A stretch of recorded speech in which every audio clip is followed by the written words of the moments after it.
Cruzando as Conversas.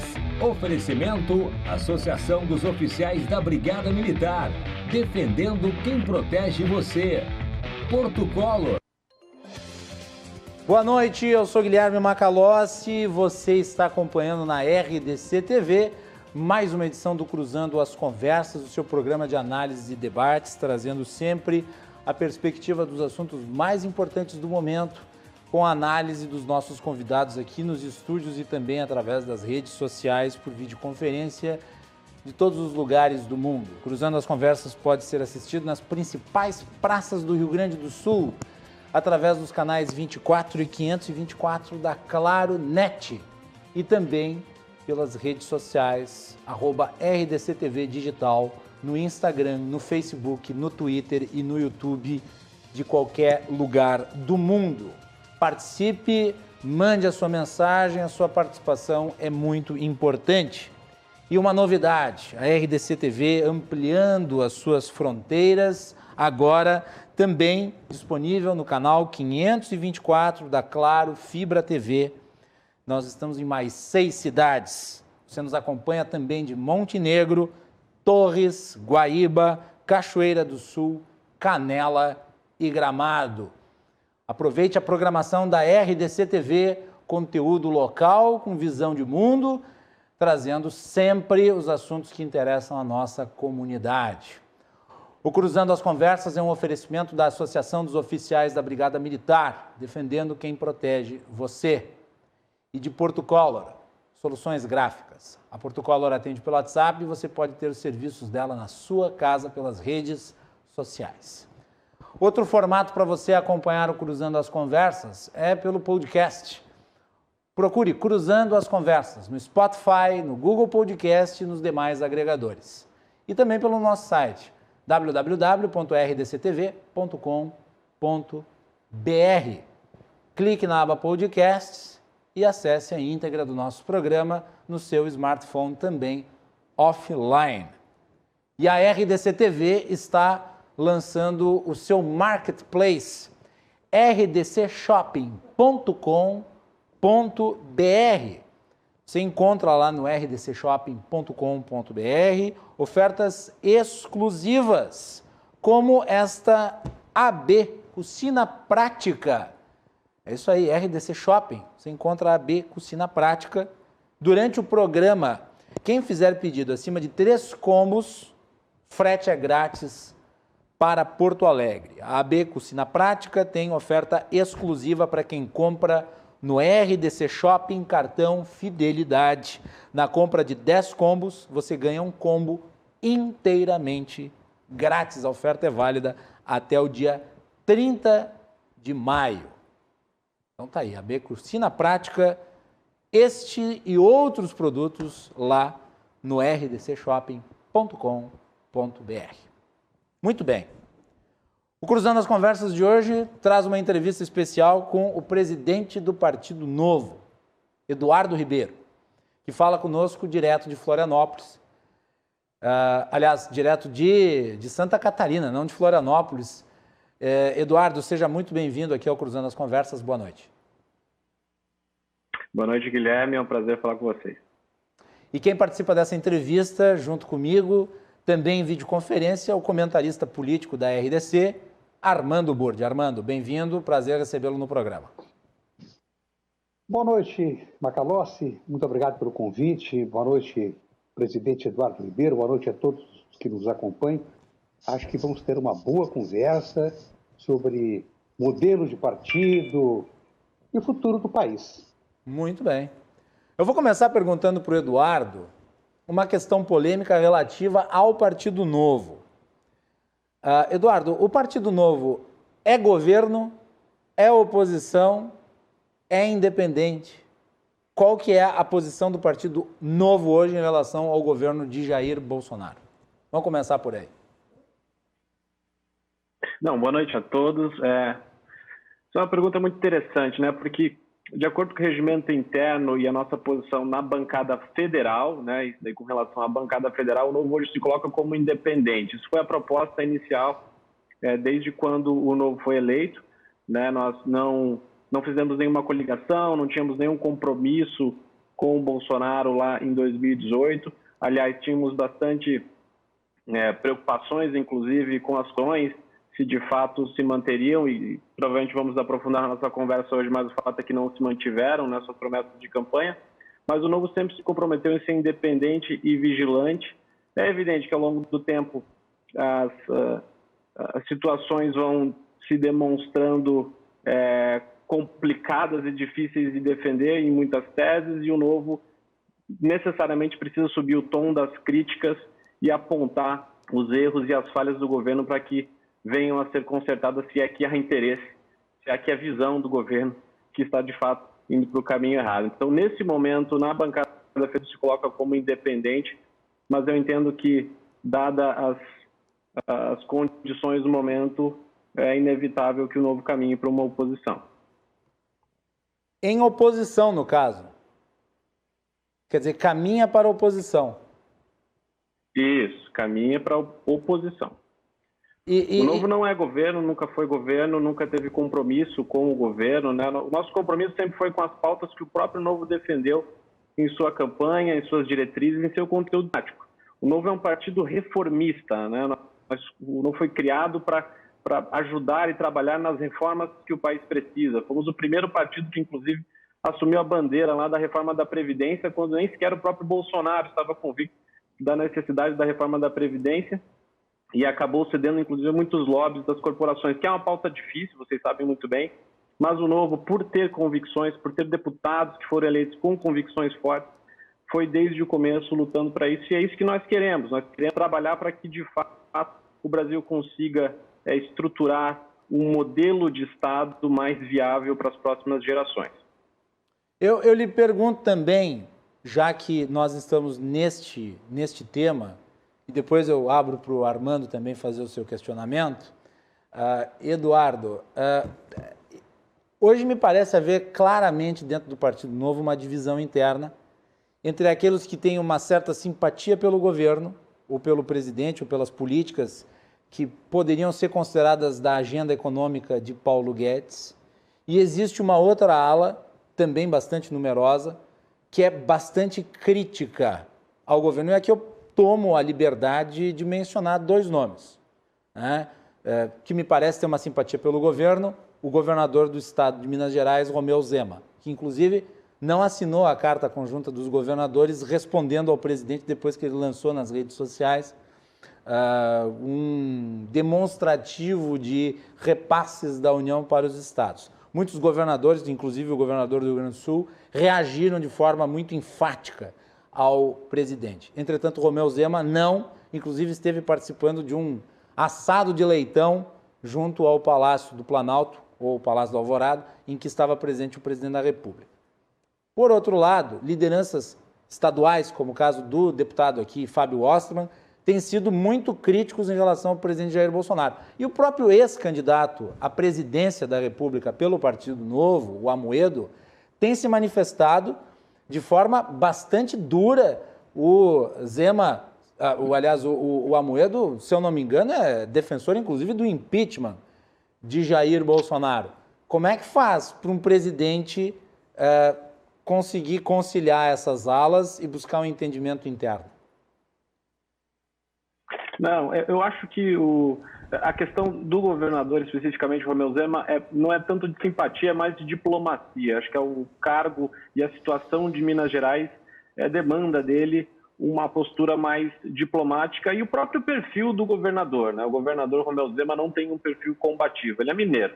Ele vai tentar sempre a convergência e vai buscar e vai trabalhar para os interesses de Minas Gerais, e tem tido bastante sucesso, apesar das dificuldades, né? Na última pesquisa da Paraná Pesquisas, inclusive, colocou ele como 70% de aprovação por parte dos mineiros, e numa pesquisa eleitoral, dentro da própria pesquisa, do próprio relatório, ele venceria em primeiro turno em qualquer um dos cenários. Isso é um reconhecimento do trabalho dele lá em Minas Gerais. A parte do João Amoedo, eu acho que ele fez um diagnóstico muito correto logo no início e subiu o tom das críticas logo no início. Ele percebeu com bastante antecedência que o caminho que o governo estava adotando era completamente afastado das promessas de campanha do governo, né? Uma agenda econômica liberal, um respeito às instituições, de proteger a Lava Jato, de não interferir na justiça, de não fazer o toma lá da cá, e agora o que a gente está vendo é completamente o contrário disso, né? E ao perceber isso com bastante antecedência, o João Amoedo, de fato, elevou as críticas. Eu acho que há perfis diferentes, de fato, de partido, mas eu tenho certeza que estamos todos do mesmo lado, todos vamos para o mesmo lado, e o que une as pessoas dentro do partido, no final das contas, são princípios, são valores, a despeito de alguns pontos de vista, tem algumas questões que são relevantes, alguns pontos de vista diferentes. Mas eu acho que essas diferenças, elas são conciliáveis, e se não conciliáveis, elas são possíveis de passar por momentos turbulentos como esse, que nós estamos vivendo no Brasil, com as nossas instituições e dentro dos partidos, enfim. Eu acho que é perfeitamente possível nós, como um partido que está amadurecendo também, que está crescendo, é um desafio para que a gente tenha que assumir e conseguir atravessar. Armando Burdi. Presidente Eduardo Ribeiro, eu ressalto em primeiro lugar que divulguei hoje em minha coluna publicada pelo site RDC, rdctv.com.br e também pelo Diário de Santa Maria, uma nota com o título Bom Exemplo. E a minha fonte foi o jornal O Dia do Rio de Janeiro. Diz que a deputada Adriana Baltazar, deputada estadual pelo Partido Novo no Rio de Janeiro, está protocolando um projeto denominado Você Fiscal. Dará oportunidade a interessados que queiram acompanhar os gastos do governo do Estado. E o ponto inicial será um curso para capacitar os voluntários, não é um trabalho remunerado, serão voluntários que terão aulas de administração, licitações, contratos, instrumentos de controle fiscal, e que há inclusive um parlamentar estadual do Novo de Santa Catarina que participou da elaboração desse projeto. Eu parabenizo, porque se esse projeto for aprovado, ele por si só justifica o mandato e mostra que o novo não é só novo no nome, traz um projeto necessário e que sem ele o país tem hoje uma dívida de mais de 5 trilhões de reais. Foi a falta de fiscalização dos legislativos, foram os desperdícios praticados pelos executivos e o distanciamento da sociedade que levou o Brasil para o abismo. 5 trilhões, uma dívida impagável. Então, parabenizo por essa iniciativa. Acho até que o partido poderia tomar uma iniciativa de apresentar esse projeto mesmo nas assembleias em que não tem representantes, apresentar em todo o país. E que servir de modelo não só nas assembleias legislativas, como também nas câmaras municipais. O que nós precisamos é de fiscalização. Na ausência da fiscalização dos parlamentares, a sociedade, através de pessoas capacitadas, deve exercer esta função. É a primeira referência que eu faço. Segundo lugar, o Partido Novo vai completar 10 anos no dia 12 deste mês, portanto, na próxima sexta-feira. E o partido, eu acho que o partido que apresentou boas propostas e defendeu-as durante esses 10 anos, se esgotou, porque os argumentos que sustentam o programa, um Estado simples, leve, eficiente, um Brasil com mais oportunidades e conectado ao mundo, fim dos privilégios e mordomias, são grandes temas, direitos iguais. Eu acho que o partido está no momento de dar um passo adiante e estabelecer bandeiras mais próximas da realidade. Acho que isso é fundamental, isso é necessário, porque eu converso com muitos apoiadores, simpatizantes, apaixonados pelo Partido Novo, e eles sempre, quando eu converso sobre política, como converso com simpatizantes, dirigentes, militantes de todos os partidos, porque afinal é a função do Macalossi, é minha, nós somos profissionais do jornalismo político, e eles alguns até já cansaram da repetição. Nós não usamos dinheiro público para campanhas eleitorais, mas não vai adiante. Eu acho que o partido está precisando de bandeiras mais concretas. Eu aqui não vou fazer as vezes de conselheiro, claro que não, mas eu acho que uma bandeira boa seria estabelecer um plano de metas para que o país volte a crescer. Quem fechou um ano trágico, o seu PIB negativo, 4,1%, precisa da retomada. Eu não vi nenhuma manifestação de nenhum partido. Poderia caber o Novo essa iniciativa? Não podemos permitir que a inflação volte. Como?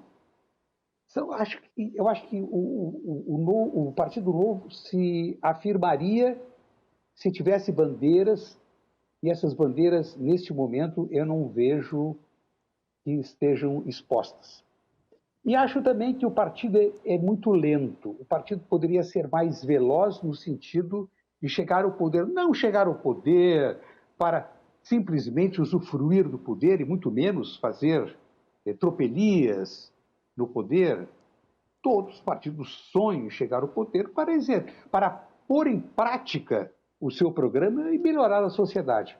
Então são essas duas considerações que eu faço. Eu acho que o Partido Novo, ele será verdadeiramente novo quando ele assumir bandeiras além daquelas que ele vem repetindo há 10 anos, e se ele tiver mais velocidade de chegar ao poder. Chegar ao poder significa conquistar executivos.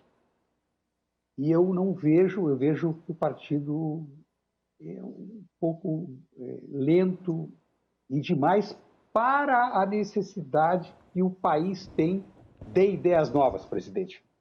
Vamos lá, as considerações do presidente Eduardo Ribeiro sobre os pontos aí levantados, provocativos pontos levantados pelo Armando Burti. Vai lá, Eduardo. Não, muito obrigado, doutor Armando. Eu acho que com relação ali ao projeto da Adriana, acho que é muito importante ressaltar que um dos valores fundamentais do Novo é o indivíduo como agente de mudança. Nós acreditamos que, primeiro, o Estado tem que servir a sociedade, não o contrário. E à medida que as pessoas estão lá para servir, elas também precisam ser fiscalizadas, né? Esse modelo que o Bruno Souza, o deputado estadual, que implementou em Catarina, a Adriana está implementando lá no Rio de Janeiro, funciona mais ou menos dessa maneira: criar um canal e trazer a sociedade para atuar junto em prol de um bem maior, em prol do bem público, né? Nós temos outros exemplos, como nós vencemos a Prefeitura de Joinville, que é a maior cidade do estado de Santa Catarina, com Adriano Silva e Regiane Gambim, e a cidade, que foi conhecida por ser a cidade das flores, estava largada às traças. E agora eles organizam quase que mensalmente ali mutirões de embelezamento, as pessoas vão atrás, da própria sociedade se organiza como voluntários para ir reflorescer a cidade de Joinville. Isso traz de volta a autoestima para o cidadão. Então é transferir a liberdade, mas também um pouco da responsabilidade para o cidadão. É um pouco dessa a essência da forma como o Partido Novo trabalha.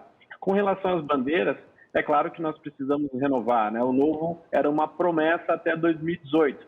Nós havíamos disputado apenas uma eleição até então, que era 2016. Elegemos 4 vereadores, um inclusive em Porto Alegre, né, que é o Felipe Camozato, que foi reeleito, junto com agora a Mari Pimentel. Temos uma bancada de 2 vereadores em Porto Alegre. Uhum. Mas em 2018, o Novo saiu de uma ideia para uma verdade. Elegemos uma bancada de 8 deputados federais. Isso nunca havia acontecido numa primeira eleição geral político, sem usar dinheiro público. A maioria dos candidatos a extrema maioria dos candidatos, a imensa maioria vindo de fora da política, nas exceções. Então, nós, pessoas que não eram conhecidas, precisávamos ter nominatas competitivas e conseguimos, fizemos bancadas estaduais. E agora o que nós costumamos dizer é que, fazendo uma comparação entre a instituição e uma empresa, o produto do Novo que nós vendemos para a sociedade são os nossos mandatos. E ao longo do tempo, nós vamos ter os trabalhos realizados pelos nossos parlamentares e a coerência comprovada por eles, vai ser talvez a nossa principal bandeira. É evidente que cada eleição tem a sua história. Em 2018 havia um apelo muito grande para a renovação, não se sabe ainda qual vai ser a história na eleição de 2022, mas o Novo está se preparando sim para estar... Aliás, o próprio nome do partido foi escolhido para estar sempre se renovando, justamente para que nós não fiquemos abraçados a pautas, não necessariamente pautas, os valores e os princípios não mudam, é isso que trouxe todo mundo para dentro do partido, né? Mas eles se adaptam ao espírito do tempo, ao momento em que nós vivemos. Então é natural que o partido ao longo do tempo também vá se adaptando. E com relação às ambições, justamente pelo fato do Novo também não ter uma estrutura como os outros partidos, nós somos um partido com 37 mil filiados, e são esses filiados que bancam através das suas filiações com mensalidades, nós não usamos dinheiro público, não usamos o fundo eleitoral, então só a nível de comparação, aí o Novo fatura hoje com as suas mensalidades cerca de R$700 mil por mês, enquanto o PT e o PSL, que são as maiores bancadas do Congresso hoje, receberam só de fundo eleitoral mais de 200 milhões esse ano, fora o fundo partidário. Então, isso garante, evidentemente, aos partidos que têm mais acesso a recursos públicos, campanhas com uma pujança com investimentos maiores. Mas isso também não impede o Novo de sonhar alto. Nós disputamos eleições em 46 municípios em 2020 e lançamos candidaturas a prefeito em 30 desses municípios. O Novo faz um processo seletivo rigoroso, nem em todas as cidades nós conseguimos encontrar pessoas que de fato queriam, esse é um outro desafio que nós encontramos, doutor Armando. As pessoas têm muita dificuldade em entrar para a política. É um desafio que nós temos dentro do partido, é justamente construir uma instituição em que boas pessoas do bem, pessoas que queiram entregar alguma coisa para a sociedade, se sintam confortáveis em participar de um partido político, porque, em geral, os partidos políticos são muito mal vistos. E o Novo tenta e se desloca desse grupo de partidos mais fisiológicos e mostra que é diferente para tentar atrair pessoas também que se sintam confortáveis e atuar na política.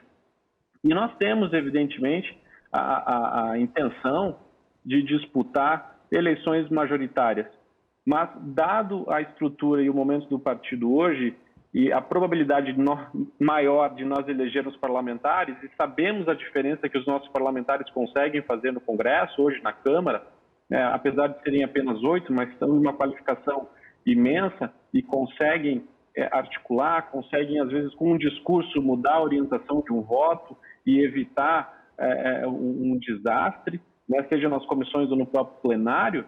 Então, nós sabemos que a diferença que os nossos parlamentares conseguem fazer na Assembleia, no Legislativo. Então, o foco das eleições neste ano de 2022, nesse ciclo eleitoral que se inicia, do Novo vai ser a Câmara Federal. Eduardo, mas tu não acredita que, fazendo uso da estratégia política de lançar candidatos ao Executivo, se fortalece o objetivo de eleger mais legisladores?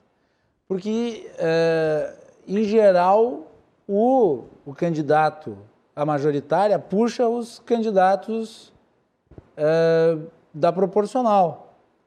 E isso que o Armando perguntou me parece fazer todo sentido pelo seguinte: o Partido Novo é dos poucos, se não o único partido que veta candidaturas. Quer dizer, impede que gente que deseja ser candidato se candidate. Por exemplo, não permite que em certos municípios se sustentem candidaturas próprias. Não é contraproducente essa estratégia? Depende, porque nós temos uma preocupação muito grande em ter uma unidade, não digo uma unidade, mas uma convergência maior de pensamentos, de ideias, de mas projetos. aí eu vou ter que voltar para a primeira pergunta que eu te fiz. Quer dizer, hoje não me parece haver uma convergência de posicionamento no Novo, porque existem essas duas alas que eu mencionei, uma muito simpática ao governo, outra de oposição ao governo. Quer dizer, esse esforço aí parece que está indo por água abaixo, Eduardo. Não, acho que são casos específicos em temas relevantes que são de momento, mas que podem ser, como eu falei, eles podem ser ultrapassados mediante conversas, e eu tenho certeza que a gente consegue passar por momentos assim.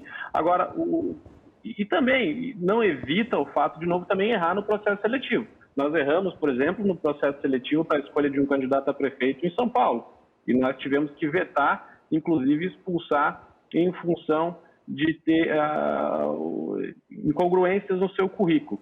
Então, o Novo é muito rigoroso na escolha, mas mesmo assim pode errar. E ao longo do tempo também, isso não, que os próprios parlamentares, mandatários ou políticos do Novo venham a mudar de ideia.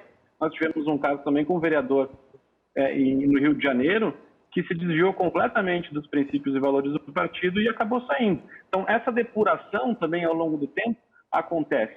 Mas nós entendemos que se não tivermos um certo rigor no início, isso pode ter uma escala muito maior, né? E o nosso grande medo é ser um partido grande que cresça, mas que perca muito em convergência de valores, de ideias e de princípios. Então, por isso que o Novo desenha uma estratégia, foca nessa estratégia. Isso não impede em nenhum momento de nós lançarmos candidatura majoritária, inclusive se nós tivermos bancadas nominatas nos estados em que nós vamos disputar, que sejam numerosas, sejam competitivas a federal e estadual, evidentemente que há a possibilidade de nós lançarmos candidatura a majoritária, inclusive, em alguns casos já estamos buscando nomes. Armando Burti. Presidente, eu volto à questão da velocidade e cito 2 exemplos. Na França, Emmanuel Macron,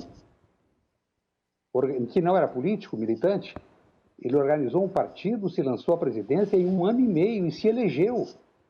O PSL aqui no Brasil era um partido nanico e elegeu o presidente da República. Claro que existem circunstâncias, a briga da direita com a esquerda, abre-se uma brecha, mas eu enfatizo que o Novo, com esse ritmo, terá muitas dificuldades de chegar ao poder. Agora, a pergunta objetiva que eu quero lhe fazer é a seguinte. Primeiro, parabenizar o Novo, porque não é a porteira aberta, passou na frente da sede, vem, passa aqui, vem cá, assina e tal. Não, não faz isso, usa de critérios. Mas o Novo nunca será um partido de massas, né? E tem o carimbo de ser um partido elitista. É um partido elitista, presidente? Essa expressão já foi utilizada, o Novo não ser um partido de massa, mas sim ser um partido de quadros. E, em geral, quadros muito qualificados, com opiniões fortes. E é mais, voltando até o questionamento do Macalossi, esse é mais um dos fatores que pode dar a impressão de divisão, né? Por nós termos políticos que têm opiniões muito fortes e elas são expostas com bastante frequência e, às vezes, elas não são convergentes, pode passar a impressão de uma divisão maior do que, na verdade existe.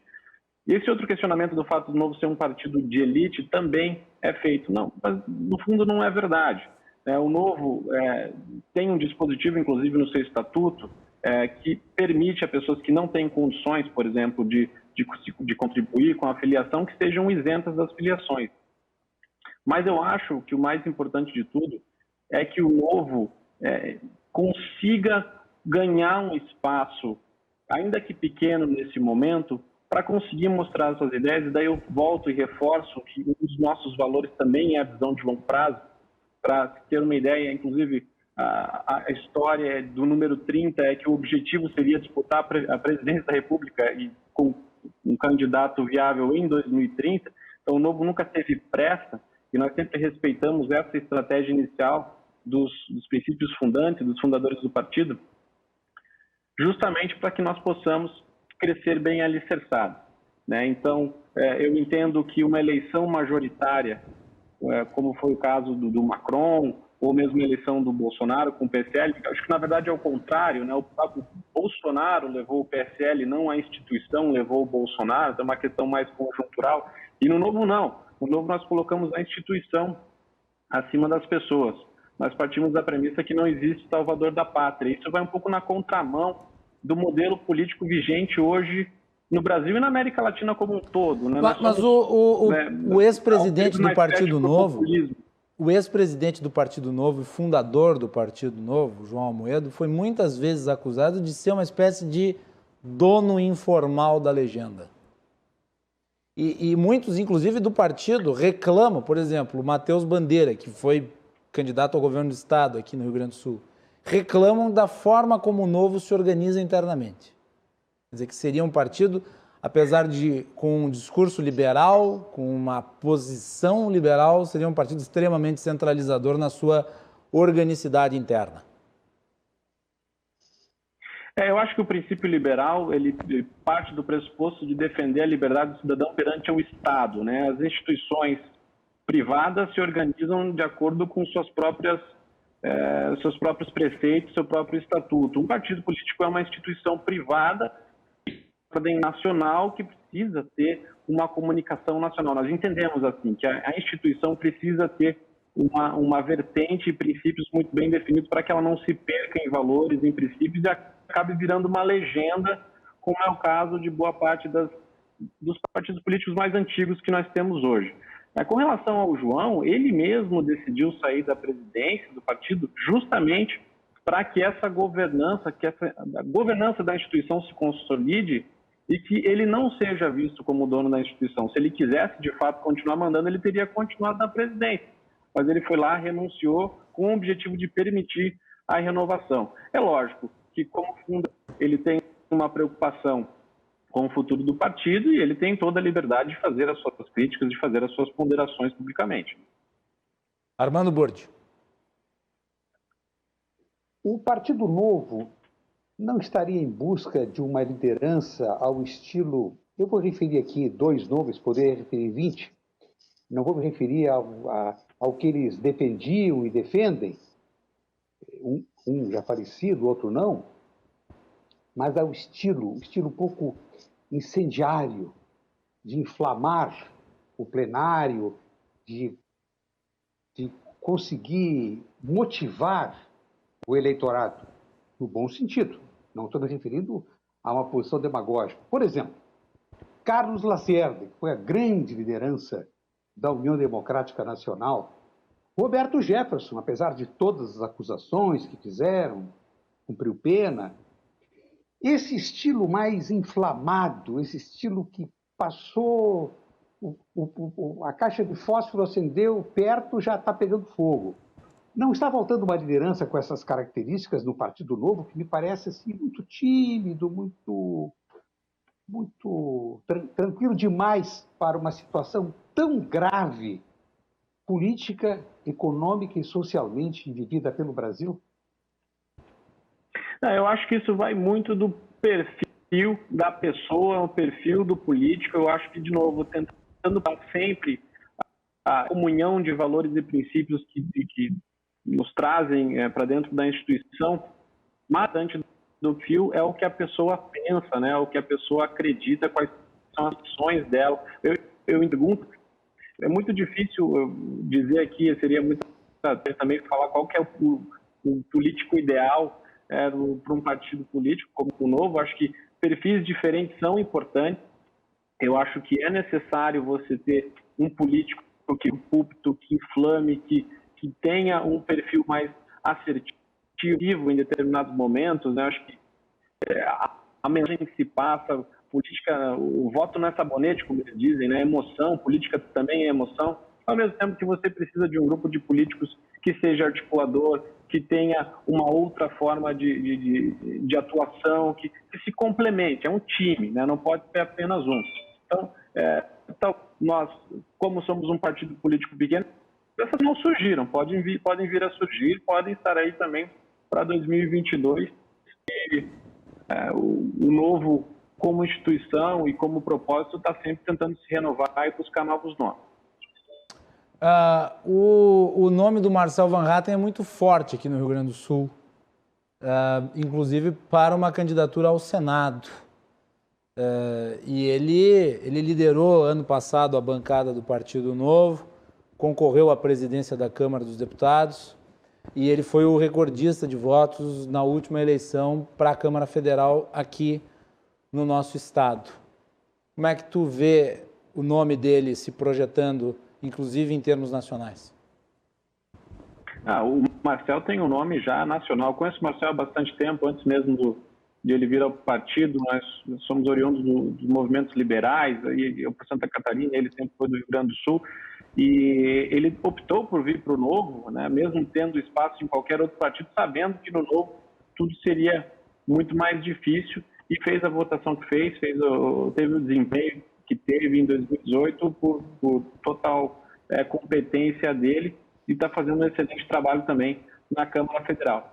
Eu não sei quais são as intenções dele nesse momento, não conversamos sobre isso. Eu sei que ele tem pensado a respeito de reeleição, tem pensado também sobre o Senado. Isso vai também depender muito da estratégia junto ao Diretório Estadual, né, como vai ser a montagem da nominata, mas o mais importante de tudo é que, dados os outros nomes que podem vir aí pelo Rio Grande do Sul, fora os nossos parlamentares que já estão fazendo um excelente trabalho, eu tenho certeza que os gaúchos estarão muito bem representados pela legenda do Novo nas próximas eleições. E antes de devolver para o Armando, eu quero fazer mais uma pergunta sobre lideranças políticas aqui do Rio Grande do Sul. O vereador Felipe Camozzato teve uma votação consagradora na sua reeleição, fez 14 mil votos. Avaliando o desempenho dele, não foi um erro, ele não queria, mas não foi um erro o Partido Novo não ter lançado um candidato a prefeito em Porto Alegre? Olha, eu acho que, de novo, como você bem comentou, ele não queria, né? Tem muito, a gente encontrou ok, mas não precisava ser ele. Em achar pessoas. Mas, de novo, né? O que nós comentamos lá atrás, enquanto nos reuníamos, decidimos estratégia, é que nós queríamos bons políticos, né? Não bons candidatos. Candidatos a gente forma depois. Nós não conseguimos encontrar essas pessoas. Desculpa lhe interromper, Eduardo, mas eu acho que a entrevista está sendo muito produtiva para entender as engrenagens internas. Depois nós vamos falar de política nacional, vamos falar de reformas, mas é bom falar sobre o Partido Novo, porque é um partido que se pretende diferente. Mas aí eu lhe pergunto, às vezes o Partido Novo não tem um certo receio, um medo exagerado de... Isso pode acontecer, de ter um picareta entre os seus quadros? Sim. E não é um medo exagerado. Acho que esse é um porque medo ter um picareta válido, entre né? seus quadros é uma coisa que, lamento dizer, é natural. O diferencial do partido, para mim, se dá quando você identifica o picareta e o que você faz com ele. Se você passa a mão no cabelo ou se você o convida a se retirar ou retira a força. Para mim, me parece ser essa a distinção que se faz entre os partidos. Então, eu devolvo para ti. Não, concordo com você, mas, ao mesmo tempo, tem um dano e um desgaste de imagem para um partido que está começando agora, que talvez ele não possa se dar o luxo de ter, né? Então, de novo, dentro daquela visão de longo prazo, o Novo sempre vai preservar, sempre vai ser o mais cauteloso, de certa forma conservador no seu crescimento e nas suas escolhas. Pode ser que isso mude no futuro, pode ser depois que tenhamos uma imagem muito mais consolidada, é possível arriscar um pouco mais, mas nesse momento acho que todo cuidado é pouco, né? É muito difícil criar um partido político no Brasil. A criação do Novo talvez tenha sido o último grande feito no empreendimento político da área. Então, todo o cuidado que nós pudermos ter agora é necessário. Vai lá, Armando. Depois vamos fazer intervalo. Na eleição de 2022, começará a funcionar a cláusula de barreira, chamada também por alguns como cláusula de desempenho. Claro que partidos pequenos, entre eles o Partido Novo, são partidos que estarão sendo postos à prova. E haverá necessidade, provavelmente essa decisão será tomada no início do próximo ano, de haver, para não haver extinção do partido ou de partidos, haver a junção, a união de partidos, a fusão de partidos. Com que partidos, no momento, o Novo admitiria fusões, ou não admitiria essa hipótese? Não, isso não está no cenário, até porque, na verdade, a cláusula de barreira já começou a valer a partir das eleições de 2018. E o desempenho do Novo nas eleições de 2018 já garante ultrapassarmos a cláusula de barreira 2026. Escalonada até 2030 e o nosso desempenho, se repetirmos ele, né, a nossa ideia, evidentemente, é ir melhor, mas só se repetirmos já estaríamos alcançando a cláusula de barreira até 2026. Alguns partidos, pelo que já foi visto, já buscaram fusões entre si, muito em função do fundo partidário, como todos eles sobrevivem em função do fundo partidário. Não conseguir ultrapassar a cláusula de barreira é um impeditivo para a continuidade da agremiação. No caso do Novos não é, porque nós não usamos. Então, nesse momento, nós estamos focados em crescer, em aumentar o partido de forma orgânica, mas não estamos em nenhuma projeção aí de fusão ou incorporação de Então vocês não estão preocupados com cláusula de barreira? Mesmo tendo atingido o percentual necessário para...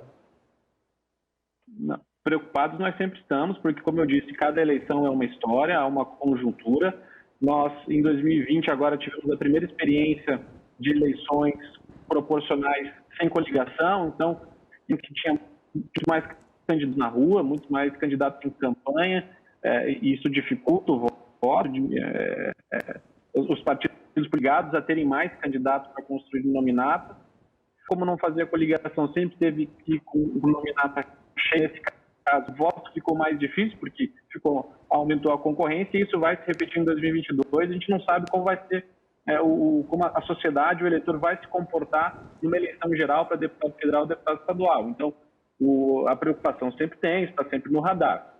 Mas é evidente que nós já estamos construindo, nós temos uma base aí, sabemos que 2% do eleitorado já considera o Novo o seu partido, então eu acho que esse número varia muito de município, de estado para estado, mas nós sabemos que temos uma base que dá uma certa folga só pela instituição. Somado a isso, as campanhas e uma nominata competitiva, nós temos uma boa expectativa de que digamos ultrapassar a barreira. Burdi, quer fazer mais uma pergunta nesse bloco ou deixamos para o próximo? Rapidamente, quando eu falei em cláusula de desempenho, também chamada cláusula de barreira, eu não enfatizei, mas é verdade. O Novo está fora da marca do pênalti pelo seu desempenho na eleição de 2018. O que eu perguntei é se for procurado por outros partidos ou quiser procurar outros partidos, com que partidos neste momento o Novo sente afinidade ou exclui essa possibilidade da existência e dizer não, somos nós, somente nós. Eu não consigo. Lembrando que o Partido Novo, se eu não estou enganado, Armando, se o Partido Novo, Eduardo, não fez coligação com ninguém, seja em proporcional, seja pro executivo, né? Nem nessa eleição, nem na outra. Fizemos coligações, né? E impeditivo também, o Estatuto não coligação, mas o sempre atuou de forma, uma tradição, possa dizer assim, em 3 eleições, de não trabalhar com partidos políticos que usem dinheiro público. Isso é algo muito caro para o Novo, né? A utilização do dinheiro do pagador de imposto para imprimir santinho, para fazer campanha, uma bandeira que é muito cara para o partido, a gente sempre respeitou e sempre trabalhou com muita fidelidade a essa pauta. É uma coisa dogmática do Novo, então, essa questão envolvendo fundo eleitoral? Não abrem mão, não arredam pé, a oposição que não vai mudar, pode, chuva ou sol.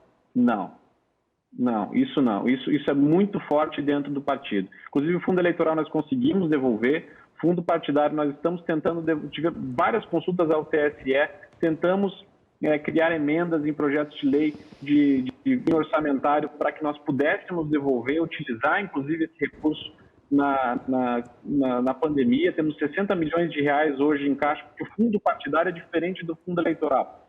O fundo eleitoral nós conseguimos devolver, mas o fundo partidário, se nós devolvêssemos, ele seria distribuído entre os outros partidos. Então, o que nós queremos é destinar esse fundo partidário para alguns setores específicos que a gente acredita que o Estado deve atuar. No caso específico desse momento é a saúde. Aí nós vimos. E quando tentamos em votações, a gente acabou perdendo de lavada, porque os outros partidos também não querem criar esse precedente. Aí, respondendo a pergunta do doutor Armando, hoje eu não consigo ver um outro partido que também esteja disposto a isso.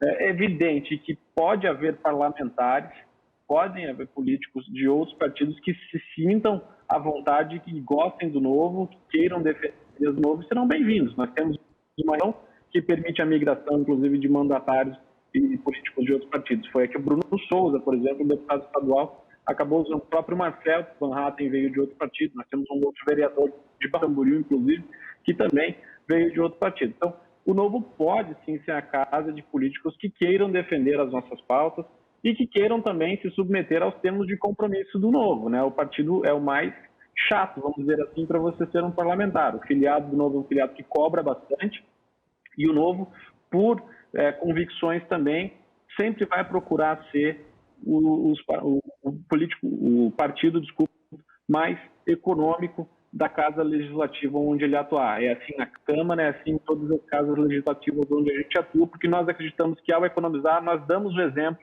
e respeitando o dinheiro do pagador de impostos, sobra mais recursos para as áreas que são necessárias. Então hoje eu acho muito difícil ver um partido diferente do Novo que defenda isso também. Muito bem, vamos fazer intervalo. No próximo bloco, vamos entrar aí na discussão econômica, a visão do momento político do país, questão da pandemia, das reformas. Hoje foi aprovada no Senado a PEC emergencial. Tem aspectos ali que eu acho que devem ser abordados com cuidado, tem certas questões polêmicas. Quero já adiantar aqui uma pergunta, que é como o Partido Novo avalia o ministro da Fazenda, Paulo Guedes.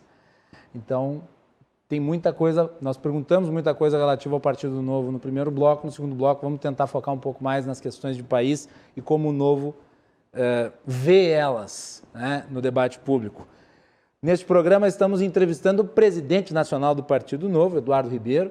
A nossa ideia original era que o Eduardo estivesse aqui, né, mas em virtude da situação da pandemia, está sendo feita essa entrevista através de videoconferência e participa dela o meu colega, o meu amigo estimado Armando Burdi. Você acompanha o Cruzando as Conversas pelos nossos canais 24 e 524 da Claro Net TV e pelas redes sociais @RDCTV Digital. Lembrando que agora a RDC está disponível em mais 6 cidades pelo canal 524 da Claro Fibra TV, em Montenegro, Torres, Guaíba, Cachoeira do Sul, Canela e Gramado. Já voltamos.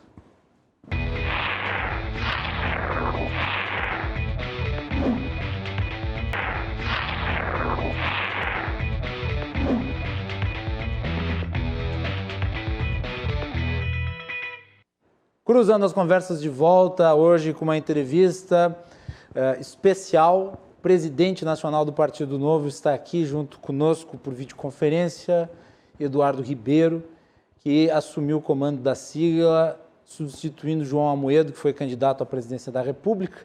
Dessa entrevista participa também o nosso comentarista político, Armando Burdi. O nosso programa você acompanha pelos canais 24 e 524 da Claro Net TV e também pelas redes sociais, no Instagram, no Facebook, no Twitter e no YouTube. Não deixe de mandar a sua mensagem, a sua participação é muito importante. O Cruzando as Conversas também está disponível pelo formato de podcast. Você encontra no Spotify, Google Podcasts e demais agregadores. Acesse o nosso site www.rdctv.com.br, clique na aba podcast e também tem acesso à íntegra da nossa edição, tão logo ela vai ao ar, para você acompanhar via smartphone offline. O Cruzando as Conversas é um oferecimento da Associação dos Oficiais da Brigada Militar, defendendo quem protege você. E Portocolor Soluções Gráficas. Tem os serviços da Portocolor na sua casa através das redes sociais.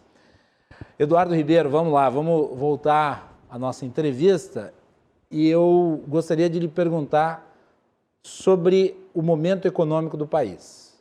Um assunto que o Burdi comentou essa semana aqui no portal, que eu comentei, e eu vou começar pela análise que o Partido Novo faz de uma figura das mais importantes do governo, o chamado Posto Ipiranga, aquele que foi citado por Bolsonaro como a âncora de credibilidade do país e que tem sido muito criticado pela falta de projetos, muitas vezes pela postura um tanto quanto passiva em relação a atos de ingerência do presidente que estariam na contramão do liberalismo defendido por Paulo Guedes ao longo da sua longa carreira no mercado e também no mundo das ideias, ele que é fundador de institutos importantes como o Instituto Millennium e que teria um approach ideológico em relação ao Partido Novo e a defesa que o Partido Novo faz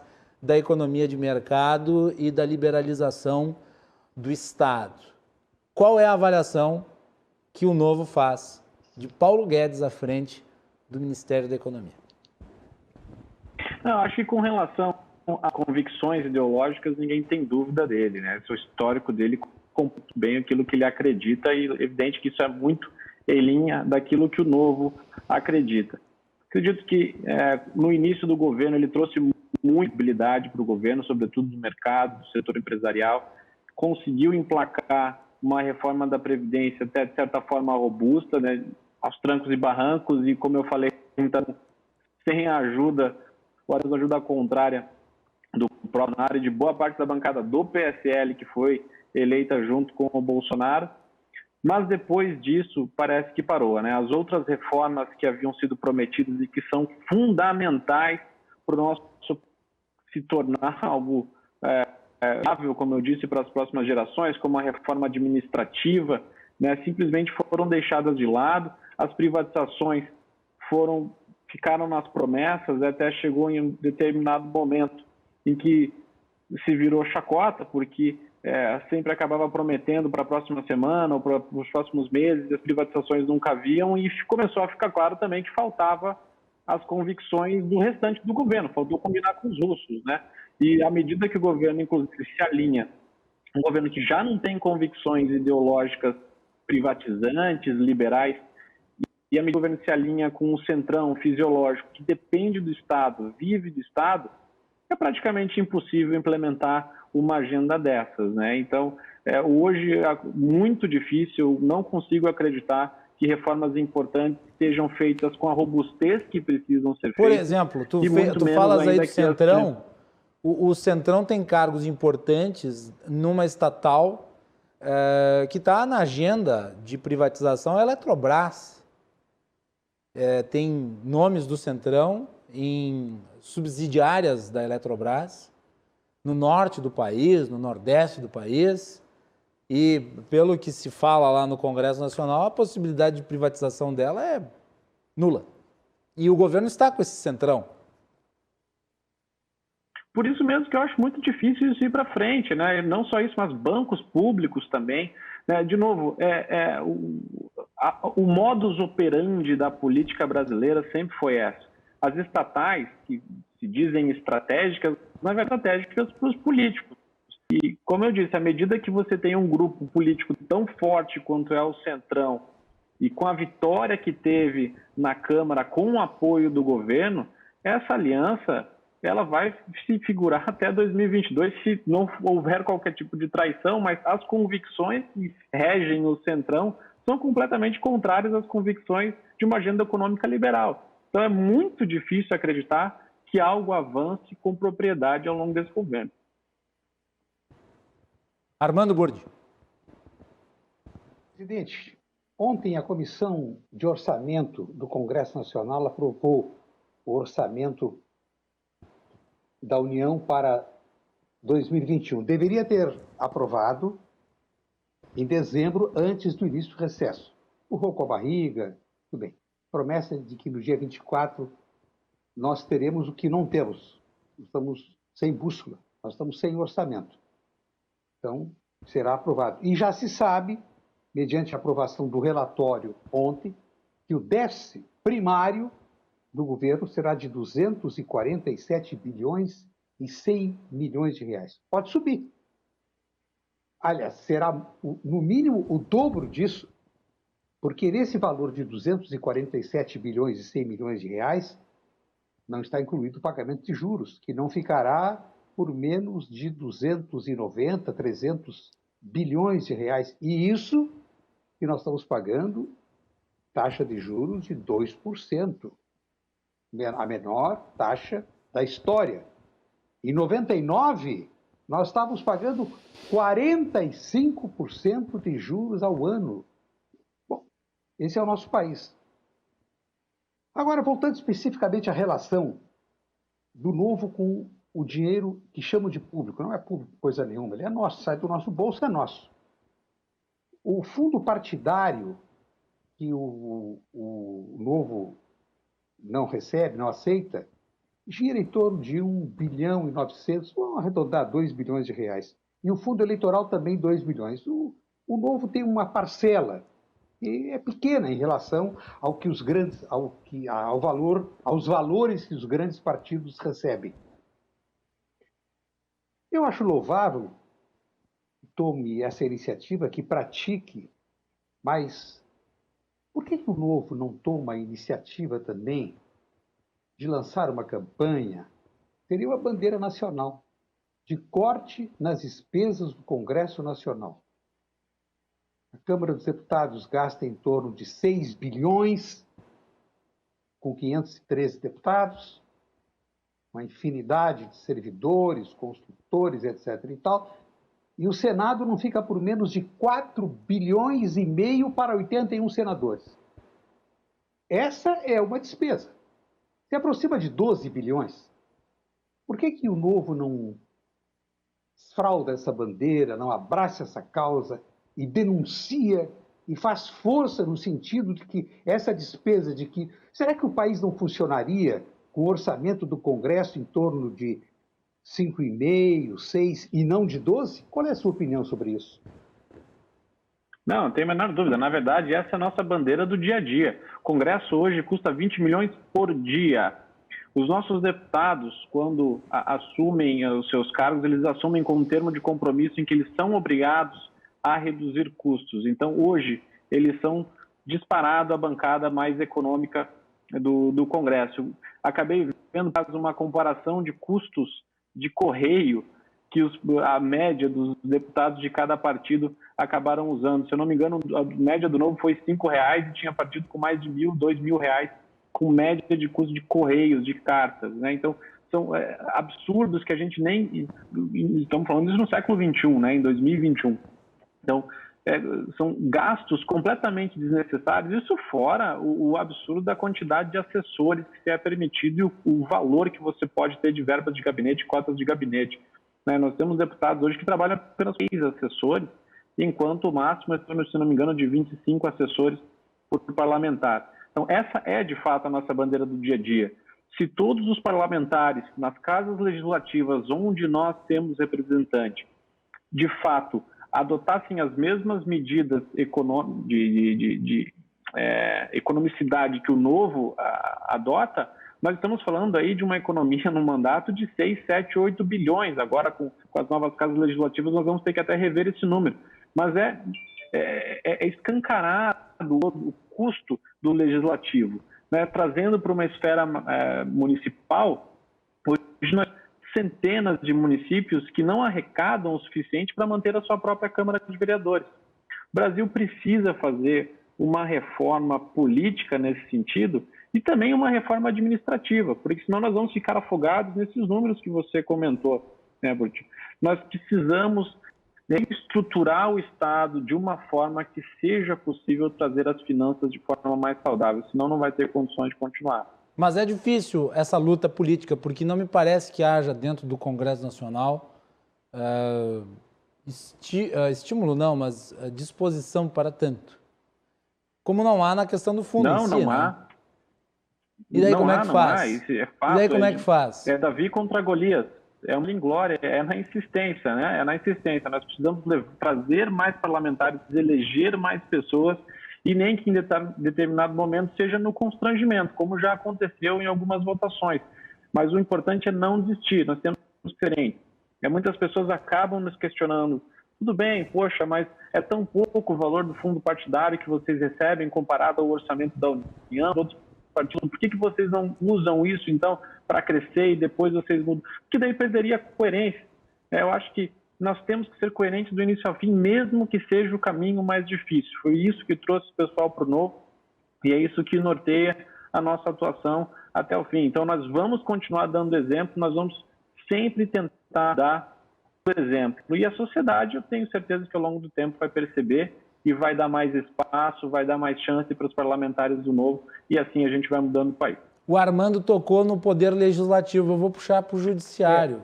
O custo do poder judiciário também mensurável, uma estrutura, e não apenas do poder judiciário, vamos falar, o Ministério Público tem um custo astronômico, né? Os órgãos de controle do Estado, como os tribunais de contas, também, O que é possível fazer para enxugar essa máquina? Para além de privatizações que são tão difíceis, né? Já virou retórica vazia falar de privatização, tão necessária, mas tão difícil de se alcançar pelos interesses mundanos, mesquinhos, que infelizmente habitam o centro do poder. Como é que faz para encampar uma batalha política dessa dimensão, quando a gente vê o corporativismo tão forte dentro do Legislativo e do Judiciário?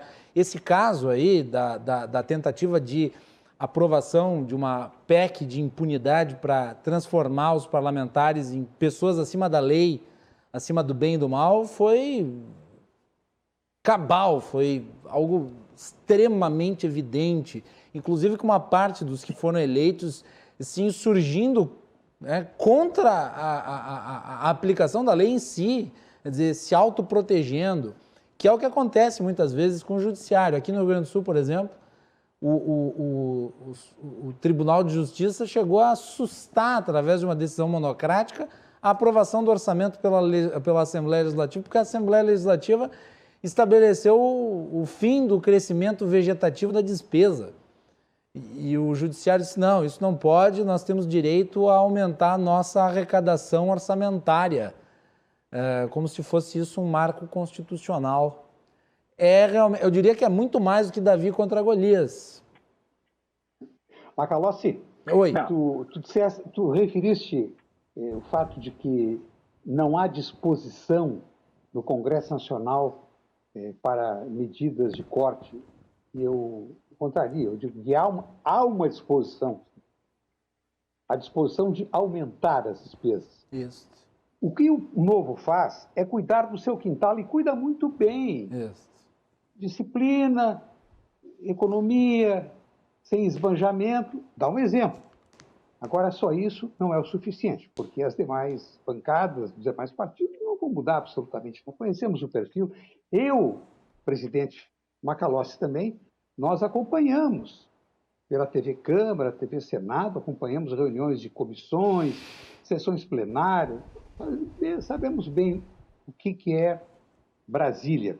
Agora, se o Novo se dispuser a fazer um pronunciamento semanal, forte, corajoso, denunciando o que acontece com o esbanjamento do dinheiro, aí começa a mudar.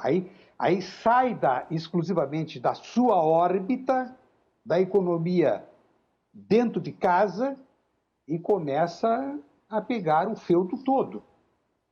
Porque eles querem gastar e gastar, acham que tem dinheiro.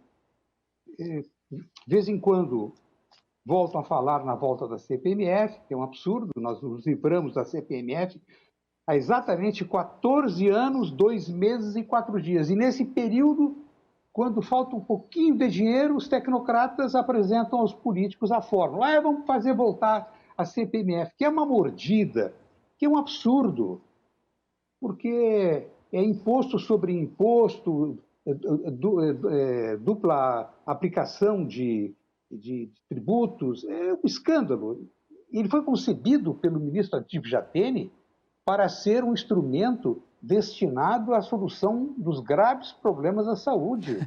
Foi o maior fracasso, talvez, já da história, né? Porque a gente está vendo aí como é que está a saúde, né, Armando? Pois é. Então, eu acho que se o Novo se propuser a fazer um pronunciamento por semana, um pronunciamento por mês, espaço tem. Olha, eu me dou muito com colegas que trabalham em rádio, jornal, televisão em Brasília, muitos trabalharam aqui, trabalhamos juntos, fizeram carreira em Brasília, e eles dizem, o deputado Marcel está number one. Por quê? Porque ele sabe o que dizer, ele sabe se expressar sinteticamente e tal. Ele é uma fonte preciosa para os repórteres de todos os veículos. Vai à tribuna uma vez por mês, ter um espaço. Isso vai se propagar, isso vai ter eco.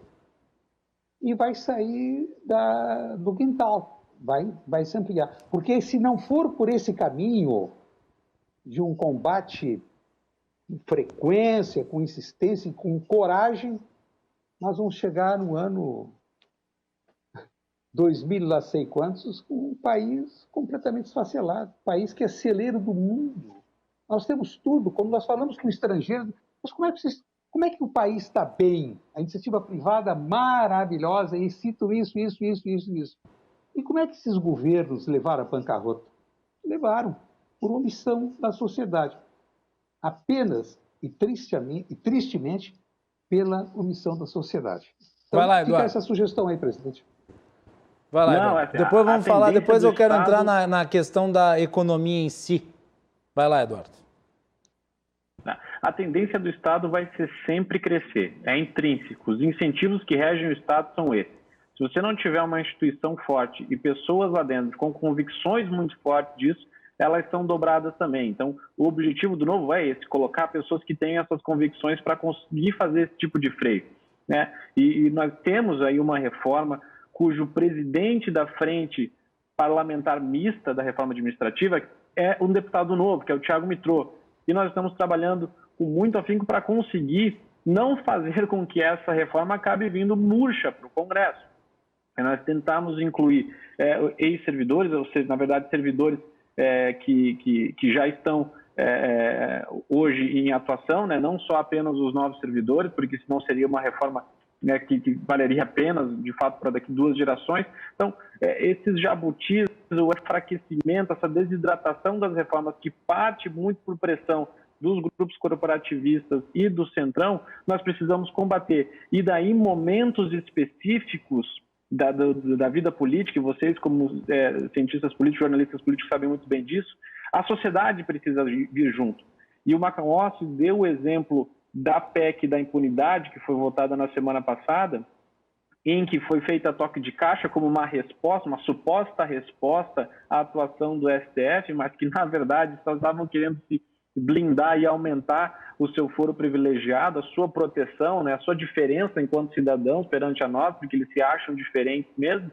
E a bancada do Novo, juntamente com outros parlamentares, conseguiram uma mobilização tão grande que trouxe a sociedade para o debate, a imprensa ajudou e conseguiu derrubar e trazer, levar, não derrubar, mas levar, fazer com que essa reforma seguisse os ritos tradicionais e assim seja possível utilizar as ferramentas regimentais para que, de fato, ela seja impedida com o tempo. Então, quando nós passamos por momentos decisivos como esse, mesmo com bancadas pequenas, Burt, nós conseguindo mobilizar a sociedade, é possível fazer grandes mudanças, a gente acredita muito nisso. Muito bem, vamos para a parte final da nossa entrevista. E eu gostaria de falar Eduardo, um pouco... só um minutinho. Oi, vai lá, Burt. Um segundinho só. Vai. Eu só referi o deputado Thiago Mitrô. Ele escreve semanalmente no jornal Hoje em Dia, de Belo Horizonte. Acompanha os artigos, considera um parlamentar de primeiro nível. Agora, o senhor também refere ao fato de que é difícil fazer uma reforma administrativa. O Brasil é um país dominado pelas corporações. Isso está no nosso DNA. Isso veio em 1808, quando a família real chegou aqui com um séquito de 15 mil pessoas que vinham nas tetas dos trabalhadores, dos nativos. Esse é o grande problema. E aí pergunta, mas como é que nos Estados Unidos não existe essa pressão corporativista? Porque eles não tiveram 80 anos de império. 80 anos de império não se apaga assim do dia para o outro. Entrou a República Velha, mantendo as mesmas estruturas, veio a República Nova a Revolução de 1930, continuou corporativista. Então, a nossa história é essa. Modificar essa história é mover uma montanha. Era essa a consideração que eu queria fazer. Nós temos um patrimonialismo enraizado dentro do nosso país, né? As pessoas... Quem chega ao poder realmente acredita que é dono do poder, que é dono daquilo ali e acaba usando para si. É muito difícil quebrar isso, né? Mas o Novo se propõe a ser a instituição que vai ser a ferramenta para que pessoas de fora da política consigam tentar, né, e consigam buscar uma solução. Aliás, para quem quer ler um pouco sobre a história do patrimonialismo brasileiro, eu recomendo a consistente obra do ex-ministro da Educação, Ricardo Vélez Rodrigues, que foi um zero à esquerda como ministro da Educação, mas é um intelectual brilhante. Nem todo intelectual dá bom gestor público, né? Para ficar aqui com esse exemplo. Mas a obra do Ricardo Vélez Rodrigues sobre patrimonialismo é muito, muito consistente. Tem o clássico do Raimundo Faoro, Os Donos do Poder também, que vale a pena ler. Bom, de qualquer maneira, vamos para a parte final da nossa entrevista. O PIB brasileiro, menos 4,1%. E esse negócio aí envolvendo a pandemia que está uma confusão generalizada, porque não tem vacina e está crescendo os índices de contaminação e de morte. Eduardo, como é que a gente pode fazer para retomar o crescimento nesse momento? A única solução que nós temos para retomar o crescimento é a vacinação. E acho que de todos os erros do nosso governo, do presidente, do ministro da Saúde, talvez nenhum deles se compare com a negligência em não conseguir trabalhar em contratos com as farmacêuticas lá no ano passado, né? Deixar de dar importância, não conseguir enxergar a importância da vacinação. Justo um país como o nosso, que tem um histórico de programas de vacinação de muito sucesso, né? Nós temos uma população que tem aderência, nós estamos acostumados, a sociedade brasileira está acostumada a se vacinar, diferente de outros países, né, onde, inclusive, há um ambiente até suscetível a teorias conspiratórias e movimentos anti-vacina. Aqui no Brasil, nem tanto. E nós temos uma logística muito grande, inclusive do nosso sistema público de saúde, mas também do privado, com hospitais privados, clínicas privadas e também farmácias. Então, a capilaridade de um programa de vacinação no Brasil é muito grande. Ponto na época da vacinação da H1N1, nós conseguimos vacinar 80 milhões de pessoas em 3 meses. Nós conseguimos vacinar muitas pessoas em um dia, se nós tivéssemos as vacinas. E nós não tivemos a proatividade do governo para ir atrás e conseguir atrás desses contratos e fazer a aquisição das vacinas. Então, a gente está à mercê hoje, basicamente, ficamos para o final da fila.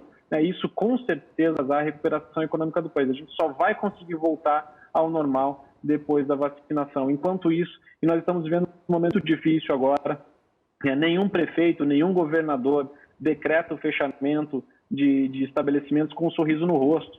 Nós chegamos numa situação em que o nosso sistema de saúde está completamente estressado. Nós não temos mais vagas nas UTIs. Os profissionais de saúde estão completamente exaustos. Muitos morreram ao longo dessa pandemia. Você não forma um médico intensivista em 4 meses, você não forma um enfermeiro em 4 meses. Nós não temos recursos humanos suficientes para conseguir combater o que nós estamos vivendo agora. Então, a situação é muito difícil.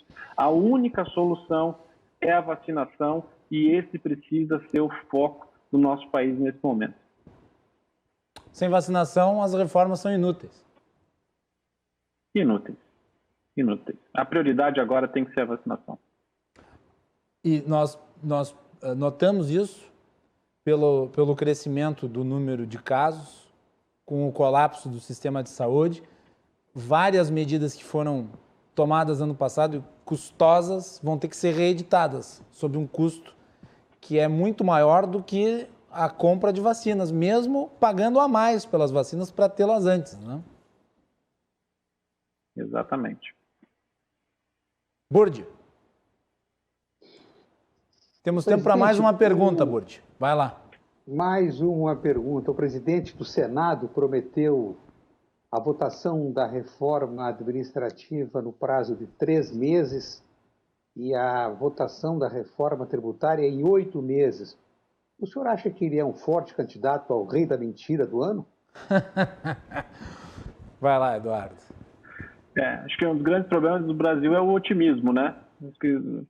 Assim, nós sempre trabalhar com a possibilidade, mas dado o histórico do governo e desse Congresso, é muito difícil acreditar que isso de fato ande. E se andar, de novo, não é só o fato de aprovar a reforma, é qual reforma nós vamos aprovar, né? Não basta ser um pequeno remendo. Não, nós precisamos de reformas muito profundas no Estado brasileiro. Isso demanda coragem dos nossos parlamentares.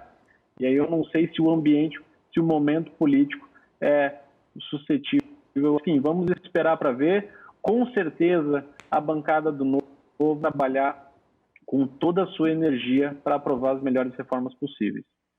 O que foi Qual a estimativa que o senhor faz do número de deputados federais e de senadores que verdadeiramente conhecem o sistema tributário brasileiro, que é um dos mais complicados do mundo e que permite a sonegação sem limites, o que determina a falta de dinheiro para a educação, para a saúde, para a segurança, para a infraestrutura? Qual é a estimativa? O senhor conhece bem o Congresso. Qual é a estimativa? Quantos deputados e quantos senadores o senhor acha que conhecem o sistema tributário e os seus problemas? Eu não conseguiria chutar um número aqui, mas com certeza absoluta, muito poucos. Porque a sociedade como um todo, nem mesmo os próprios empresários conhecem o sistema tributário, dada a sua complexidade. Nós temos o sistema tributário mais complexo do mundo, nós somos o país que leva mais tempo, mais horas para conseguir saber quais tributos pagar. Então, eu acho muito complicado que parlamentares, muitos deles, inclusive, não vêm do ramo empresarial, consigam entender como funciona. Nós temos um deputado... Aliás, a reforma tributária pretendida pelo governo ficou na promessa, porque a primeira parte foi apresentada no ano passado com uma medida muito simplória, a unificação de 2 impostos, PIS e COFINS, e foi colocado na agenda que teríamos outras partes dessa reforma por serem apresentadas e ficou a ver navios e ninguém mais fala nada. Pior, e a insistência ainda numa CPMF, né, que não dá nem para explicar. Né? Então, nós temos um do nosso deputado federal, o Alexis, que é um empresário e que se debruçou nessa pauta. E isso também está bastante isolado, porque de fato não andou. Né? Nós temos bons projetos, nunca vai haver consenso, mas o consenso é que nós precisamos simplificar o nosso sistema tributário. Né? E nem isso a gente consegue fazer. É lógico que é um modelo que também transfere poder políticos. À medida que você tem diversas alíquotas possíveis de majoração ou não, né, de definição ou de privilégios que você consiga dar a um setor ou outro, você está transferindo poder para os políticos que conseguem trazer benesses para setores que podem apoiá-los nas suas eleições. A ciência política explica muito bem. Então, é um modelo tributário que também ajuda. E isso também traz empecilhos, né, para uma aprovação. De novo, vai demandar da sociedade também uma pressão das organizações empresariais, uma mobilização para que no momento que isso fique maduro, todo mundo trabalhe junto para conseguir aprovar. E, de novo, diante do momento que nós estamos vivendo agora, acho muito difícil que isso seja feito nessa legislatura, infelizmente. O senhor acha que a Lava Jato acabou? Infelizmente, eu acho que sim.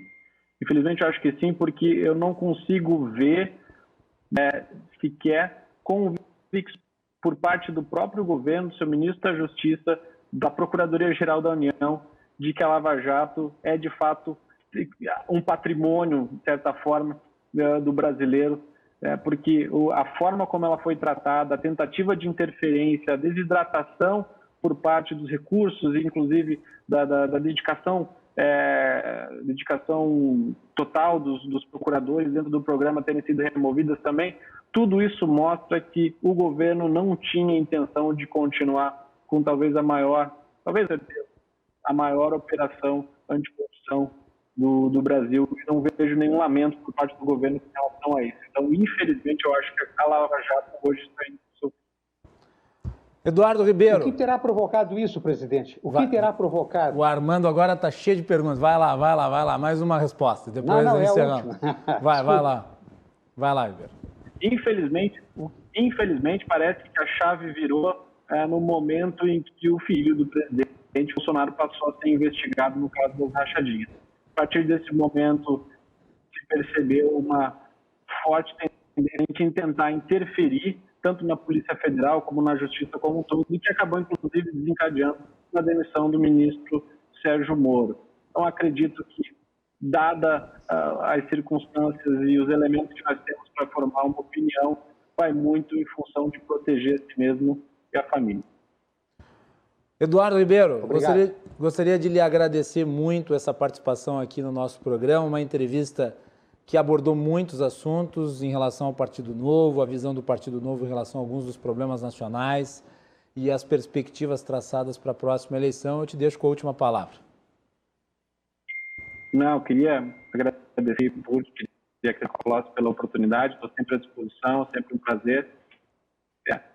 Reforço aí a todos que estejam assistindo, que tenham vontade de entrar para a política, que tenham convicções liberais como o Novo, de um Estado mais enxuto, de uma justiça eficiente, né, de um próprio Estado como um todo que seja eficiente, focado naquilo que o cidadão precisa, pagando menos impostos, enfim, que venha para o partido. Nós vamos abrir agora o nosso processo seletivo, vamos lançar o edital amanhã.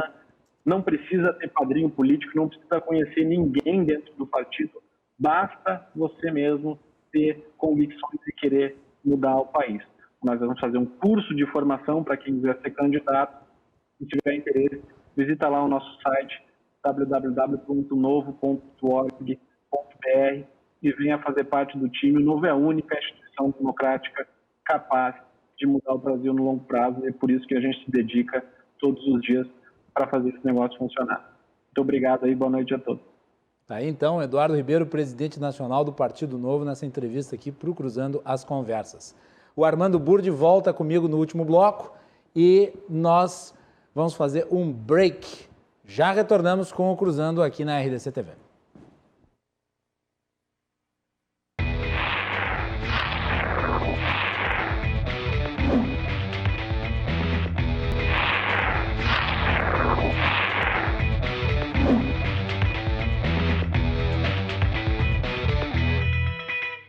Registrar aqui a audiência de lideranças do Partido Novo que nos acompanham, o deputado estadual Giuseppe Riesgo e o ex-candidato a prefeito de Canoas, Camilo Borgna.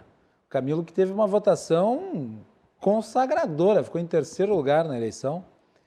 E agradeço a ambos aí pelas mensagens, dizendo que estavam acompanhando o programa e elogiando a entrevista. Estamos de volta aqui com o nosso programa. Hoje conversamos com o presidente nacional do Partido Novo, Eduardo Ribeiro. E neste último bloco eu volto com o Armando Burdi, nosso comentarista político aqui na RDC, para fazer o fecho da edição de hoje do Cruzando as Conversas. O nosso programa é um oferecimento da Associação dos Oficiais da Brigada Militar, defendendo quem protege você. E Portocolor Soluções Gráficas. A Portocolor atende pelo WhatsApp e você pode ter os serviços dela na sua casa pelas redes sociais. Também a audiência do vereador Felipe Camozato, que acabou de mandar aqui mensagem dizendo que também está na audiência. Um abraço, Felipe, obrigado pelo prestígio. E a RDC TV lançou o seu Marketplace. Você pode acessá-lo através do site www.rdcshopping.com.br. Lá você encontra ofertas exclusivas, produtos e outros utensílios, tudo ali com preços em conta, e você também pode fazer adesão através do cartão Fidelidade RDC Shopping. Muito bem. Vamos lá, bloco final, Armando Burdi aqui conosco. Armando, hoje o Senado aprovou a PEC emergencial depois de uma longa discussão, por assim dizer, e uma certa instabilidade. Eu fiquei com medo de um aspecto, e nós tocamos nisso na entrevista, né? Que é o seguinte: o fato de os gatilhos, segundo o texto que está no Senado, agora vai à aprovação da Câmara, os gatilhos serem acionados a partir de 2025. Quer dizer, abre margem para, a partir de 2022, tu mencionaste a enorme força corporativa que existe no país, muitas categorias buscarem aumentos dentro do funcionalismo, o que não será compensado através da questão orçamentária, obviamente impactando na conta pública. Como é que tu vê isso? Vai lá, Armando. Bom, em primeiro lugar, o Congresso gosta de fazer muita encenação. Nós não tivemos carnaval esse ano, então aquilo mais me pareceu um desfile. Tinha porta-estandarte, porta-bandeira, passista, tinha a bateria. É um desfile, né, do que já estava aprovado, consagrado, fazem muita encenação, tal, ficam fazendo discurso em cima de discurso, e tentando conquistar votos. Mas Brasília é isso, né? Brasília é isso. Brasília, as pessoas ficam distantes. Bom, não vou aqui estar comemorando o que aconteceu lá em meados da década de 50, quando resolveram interiorizar a capital federal. Eu me pergunto, não é saudosismo, não, é questão de economia, dinheiro, é dinheiro que foi jogado na construção de Brasília, que extorquiu os cofres da Previdência Social, tiraram o dinheiro com a promessa de devolver, nunca mais devolveram, e hoje pagam aposentadorias e pensões miseráveis. E aquele distanciamento é distância. Quem é que está em Brasília? Quem é que tem condições, uma entidade representativa comunitária de estar lá em Brasília fazendo plantão, pagando hotel, deslocamento? Então, as corporações se organizam. E se organizam porque isso vem desde Roma. Não é uma inovação brasileira. Não. Porque isso no direito romano sabe que as corporações, e isso aí veio através do tempo, desembocou aqui no Brasil também. E vão pressionar, e vão tentar, porque o grande problema brasileiro, quando eu falo brasileiro, eu falo do governo federal, dos governos estaduais, dos governos municipais, e quando precisam mexer, eles querem mexer na receita e jogar para cima. Nas despesas, nunca, jamais, isso é proibido. Então. Pressão das galerias, não só as galerias, não. Quem acompanha aqui a Assembleia Legislativa sabe. No corredor, no gabinete, a pressão é grande de quem tem interesses em obter mais uma conquista. Eu sempre repito uma frase do inesquecível deputado e amigo Ibsen Pinheiro, grande amigo. E a plenária está em votação um projeto que provoca aumentos no orçamento, aumentos salariais, quando as galerias aplaudem, quem paga a conta é a população.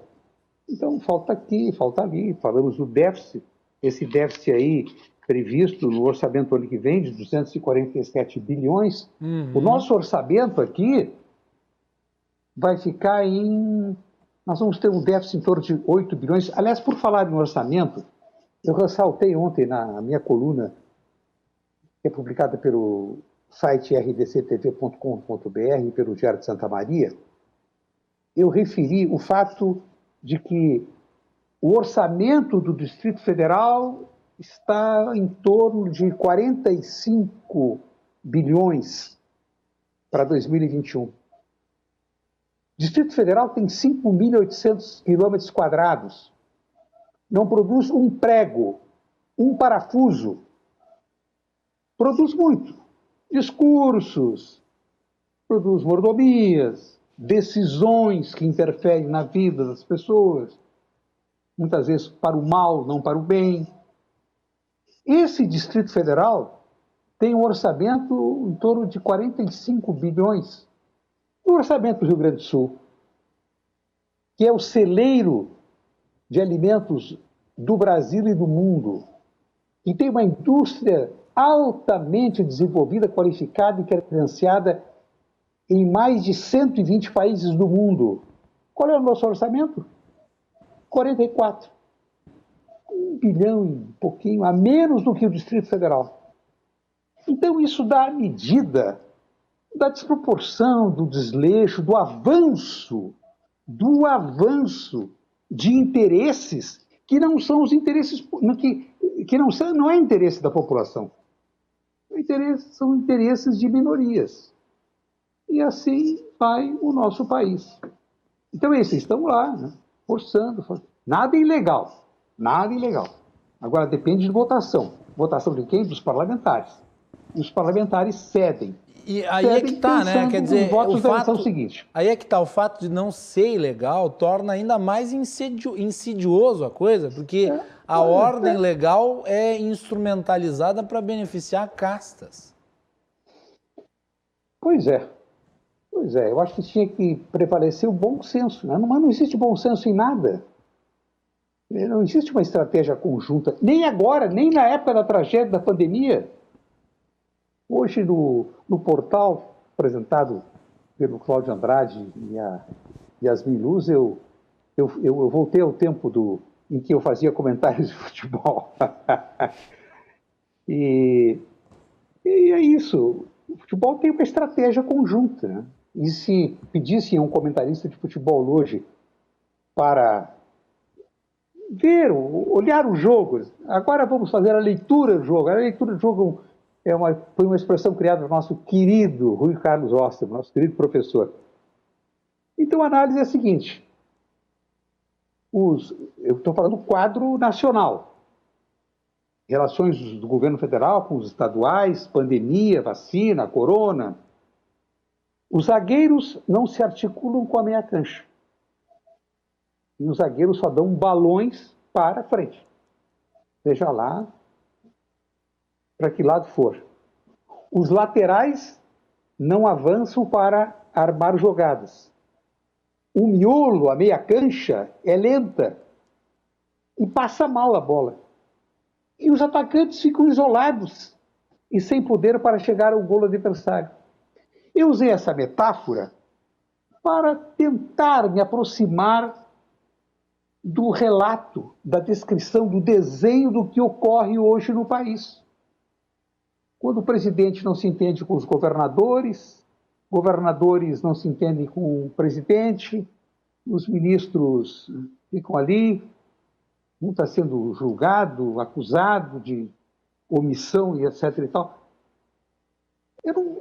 Nós acompanhamos o noticiário internacional, não vejo nenhum outro país, infelizmente só no nosso país. Está na hora de mudar isso aí, não dá, né? Tem que haver uma estratégia conjunta. Sem estratégia conjunta, não há condições de enfrentar essa tragédia, esse vírus danado que está matando, que está destruindo vidas, que está destruindo a economia. Então, são os males, né? São os males. O inesquecível, imortal Noel Rosa tinha uma expressão, um refrão num samba, né? Ele escrevia coisas do Rio de Janeiro, coisas nossas, muito nossas. Mas está na hora de corrigir isso aí. Está na hora de corrigir. Muito bem. Armando, muito obrigado aí pela participação hoje aqui no nosso programa. É sempre um prazer contar com o amigo. Eu que agradeço muito, Guilherme. Um grande abraço. Acho que foi muito boa a oportunidade de conversar com uma liderança jovem, o presidente do Novo. Ele está com um desafio muito grande. E agradecer a todos os que acompanham, como eu acompanho todos os dias. Nos prestigia. Eu prestigio o programa porque é um grande canal que os gaúchos têm de tomar conhecimento de opiniões sobre questões de interesse público, opiniões divergentes, esclarecimentos, opiniões avalizadas. Então, agradeço mais uma vez por esse privilégio, Guilherme. Um grande abraço. E uma boa noite a todos. Lembrando que o Armando Burdi, todas as tardes, às 5h30, comentários no portal RDC, portal apresentado pelo Cláudio Andrade e pela Yasmin Luz, e em breve o Armando Burdi estreia o seu programa nas manhãs aqui da RDC. Eu não vou adiantar quando, eu vou deixar para o Armando dar a data, mas eu posso dizer que o cenário já está ficando pronto e está muito bonito. Armando, boa noite, obrigado. Que bom. Obrigado, um grande abraço a todos. Armando Burdi aqui no Cruzando as Conversas. Nós vamos ficando por aqui, agradecendo a todos pela audiência, e nós voltamos amanhã para continuar falando de pandemia. Nós vamos ter a economista do Banco Mundial, Gisele Brown, aqui, que eu tenho certeza vai trazer colaboração em termos de políticas de mitigação dos efeitos econômicos da pandemia já utilizados em outros lugares, que são referência e que podem ser aplicados. E será uma aula, com certeza. Vocês estão convidados já a acompanhar. Até mais.